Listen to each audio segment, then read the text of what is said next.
Assalamu alaikum, good morning. Welcome back to the program. My name is Azhar Vadi. You're listening to us on Salam Media as well as Al Ansar out in Durban and Peter Maritzburg this morning. Now, petitions to halt construction of illegal structures near an Israeli settlement called Kochav Yaakov and annul the declaration of Kafar Arab land as state land has now come to the fore once again. I'm joined online by a representative, in fact, the director of Din, and that is none other than Lior Amihai. Welcome to the program, sir. Hi, thank you. Thank you for having me. Thanks for the time. Now, tell us, this has been a long ongoing matter regarding Palestinian land and occupation of this land. What is the background behind it? A lot of things is going on, so it depends when we want to start. But we can say that for the past 3 years, surely since Donald Trump was inaugurated, there's a change in policy in the government of Israel.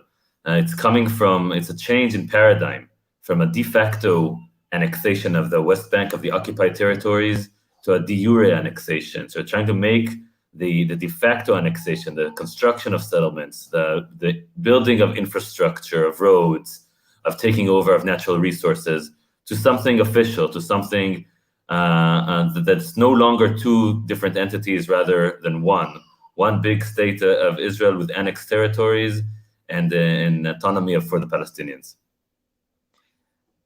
But on a practical sense, what does it mean for the two opposing sides? What would it mean for a Palestinian living in the West Bank right now? And what would it mean for the Israeli political powers? What would it grant them and allow them to do? Well, if we're indeed heading for an official annexation, then first and foremost, it means entrenching of an apartheid regime in the occupied territories. What it basically means is that the Palestinians have no future, no hope, that they were entrenched in an occupation forever. The disguise of a possibility of a two-state solution, of a democracy, of freedom, all of these is thrown out the window. There's no longer somebody telling them, look, we will one day reach a state where you will have freedom, but rather no, Israel, the government of Israel has plans to take over these territories officially. There's no longer negotiations over these territories. There's no longer a prosperity of peace or freedom, but rather this is part of the state of Israel, or we have plans that this will be, and so on. So this is the big picture. The big picture is that there is, the government of Israel is officially saying right now that it wants to annex parts of the territories or all of the territories. We don't really know, and this is what it really means for the Palestinians in the big picture. Of course, any of these actions that will take place or that are taking place in the process has immediate human rights effects for the Palestinians.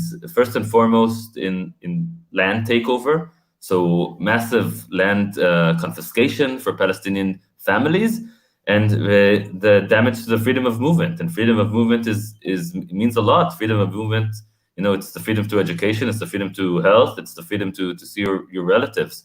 So these are, I think, are the big sort of things that we can see. Of course, there are many other effects that will come about with if this continued policy will indeed continue. There's also a threat to regional stability, with Jordan, and I see the Turkish president has also weighed in on the discussion, and then that could even lead to bigger global ramifications. What are some of the regional issues that we are looking at right now if the annexation has to proceed?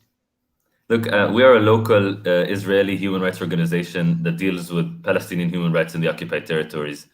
I'm not an expert to regional effects. I can only tell you that from our perspective, the region is not, where the region has enabled or accepted, or not accepted officially, of course, but enabled with this continued occupation for 53 years. There is a lot of power invested to maintain this, the regime that is happening right now. I really hope and can hope that,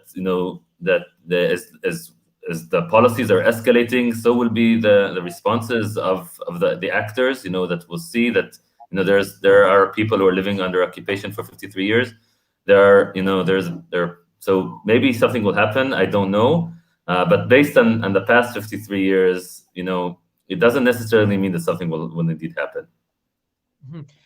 And looking at, just this past week, there have been home demolitions that have taken place, bulldozing of Palestinian structures. Are these all falling within these annexation plans, the larger plans to take over more area? Yeah, there's a consistent policy for the occupied territories, for the West Bank in particular, and that is to take over as much land as possible for settlements and with as few Palestinians as possible. And you can see that, if you look at a map and you connect the dots between the settlements, between areas where the demolitions happen, you can see that these are places that are, in the mark, that settlement leaders, that the government of Israel has plans to take over. So yes, indeed, it's been a consistent policy. That's how you implement it. You implement policy by expanding settlements, by demolitions, by evacuations, and by land grabs, declarations and such. Finally, Lior, looking at the role of Israeli citizens like yourself, going up against the current government and speaking out against annexation on behalf of Palestinian rights, etc. What are some of the challenges that you face and organizations like yours face on a daily basis? We have a lot of challenges. First and foremost is to achieve the human rights that we're seeking. We try to give Palestinians, legal aid and various sorts, from settler violence to criminal offenses by security forces to land takeover, and our success rate is not very high. So we are always challenged and such to give, to the individual, to the family, to the community, their human rights, what they're deserving. Of course, we have other challenges, and that is to not only to expose the lack of human rights and the policies that are undermining, or the policies that are at play, but it's also to make change in the larger, to change the structure of what is happening, to expose the system that that people will actually want to take action, that people will actually be influenced, that will understand that there's such a massive human rights, that that this is happening on behalf of citizens like me and the heads of the citizens of Israel. So we have to work a lot in order to make an impact, to convince people that this is something that is first and foremost affecting the Palestinians, but it is on our behalf, on the Israeli citizens' behalf, and that it's in our name, and we have to change that. Lior Amihai, the director of Yesh Din, thank you so much for your time this morning and for doing the wonderful work that you are. We really appreciate it. You go well. Have a wonderful day. Thank you very much. Salam alaikum. Salam. Yes, that's Mr. Lior Amihai, and he speaks to us from Israel this morning, standing up for Palestinian rights and against the occupation and of Palestinian lands. We really, really appreciate that kind of contribution that has been made from people all around the world.